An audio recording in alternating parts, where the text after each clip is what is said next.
Welcome back to my channel. In today's video, I am going to show you guys how I made this horchata cinnamon swirl sourdough loaf. This loaf is super soft, sweet, and filled with all of those warm cinnamon and vanilla flavors that we all love in a cozy cup of horchata. So let's get started. To a bowl, you will add 150 grams of active sourdough starter. This is my homemade horchata. I will link the recipe that I used below. I used 410 grams of horchata. This does have condensed milk and also whole milk. So that's the reason why I added 410 grams. It seems like a lot, but it's really not. I mixed these two together until the starter was dissolved. And then I added 500 grams of flour and 10 grams of salt.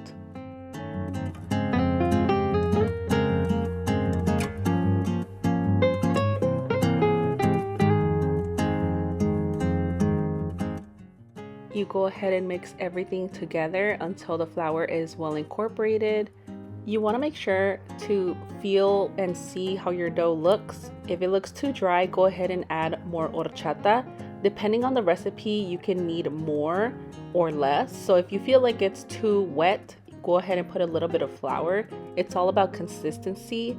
I've tried different recipes of horchata and I've had to use either less or maybe sometimes a little bit more. So now you wait 30 minutes and do your first set of stretch and folds. I go around the bowl 4 times. Here I'm smelling it because it actually smelled like horchata. And then I did a few slap and folds, and then I let the dough rest for 30 minutes and did the second set of stretch and folds. This dough is a little bit on the stickier side. You can almost feel like the condensed milk or the sugar on the dough. So just go ahead and continue doing your third and fourth set, doing the exact same thing. For the third and fourth set, I did stick to coil folds just to be a bit more gentler on the dough. By the end of your fourth set, your dough should not be sticky at all. Your fingers should be able to touch it and it not stick to them.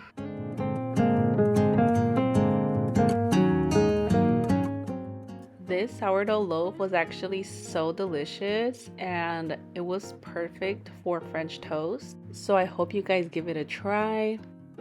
I decided to add a cinnamon sugar swirl to this dough, just to give it a little bit more of that cinnamon flavor. I feel like it brought out the flavor of the dough even more.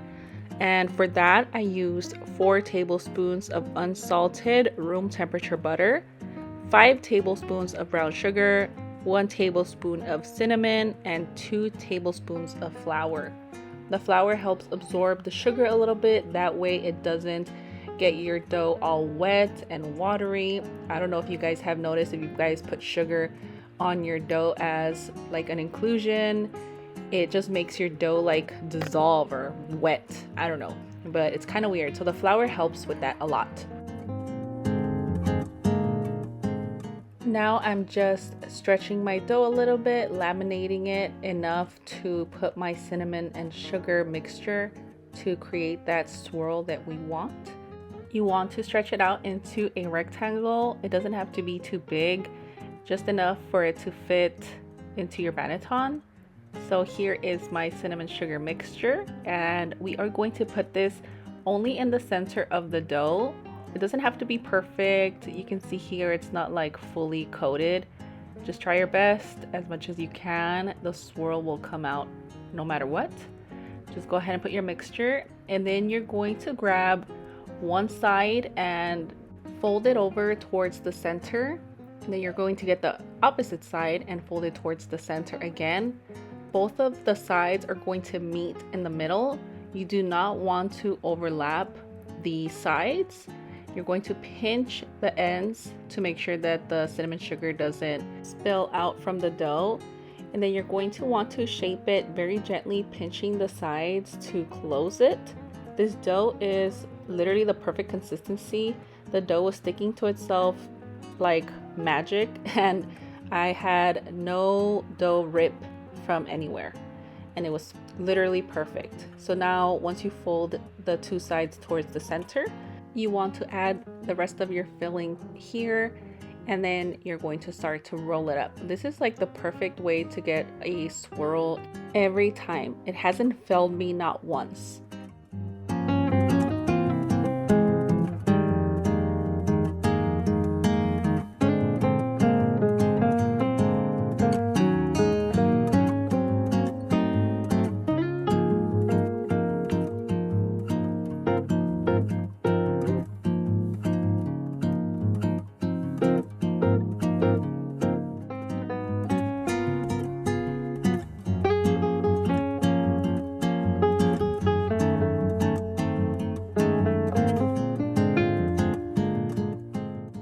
So as you roll it up, I mentioned before, you want to pitch the sides, and then once you get to the last part of the dough, you want to pull that other side over the dough just to create a little bit of tension, since we are not going to be pre-shaping this dough.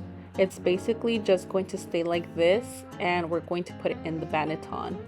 So here you're going to see me pinching the sides, making sure that the ends are also sealed. That way when the dough bakes, it doesn't ooze out from the sides as well.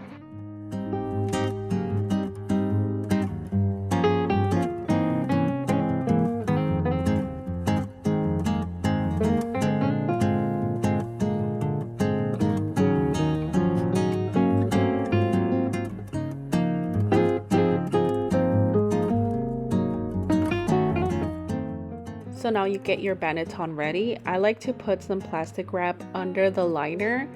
That way, if the cinnamon sugar or any other inclusion is going to ooze out and stain my banneton, it won't, because the plastic wrap is under there.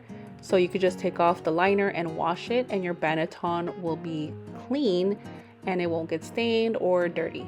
So this is what it looks like, and it works every time.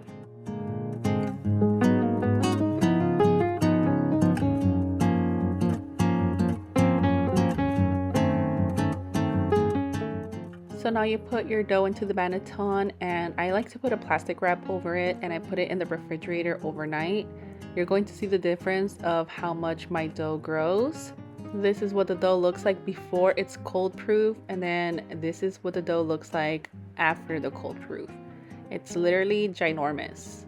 It grew so much. I think the sugar content from the horchata, makes it blow up like this. And it was literally perfect. We did the poke test and it was ready to be baked. You want to make sure that the poke test, it springs back slowly, and you'll know it's ready. I like to use some parchment paper just in case the cinnamon sugar oozes out and I don't want it to stain my Dutch oven. And you can see here, the banneton is clean. I take off the liner, and all I have to do is wash it, and my banneton stays like new. So give this little hack a try. I always do this when I have inclusion loaves. I go ahead and score it, and you want to have your oven preheating to 450 degrees with the Dutch oven inside. You can also do the 2 loaf pan method. I bake this loaf for the full 45 minutes with the Dutch oven lid on. The reason why I do this is because once you take off the lid, the cinnamon sugar can burn. First of all, this looks very funny. We were cracking up when we opened the lid. I just wanted to see the progress after 35 minutes, and it was just so funny.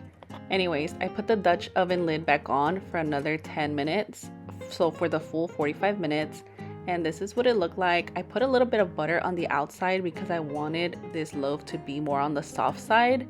Leaving the Dutch oven lid on the entire time also helps with that. This is the end result. Look at that beautiful swirl. It comes out perfect every time, and it did taste nice and sweet like horchata, and the cinnamon sugar made the flavors pop.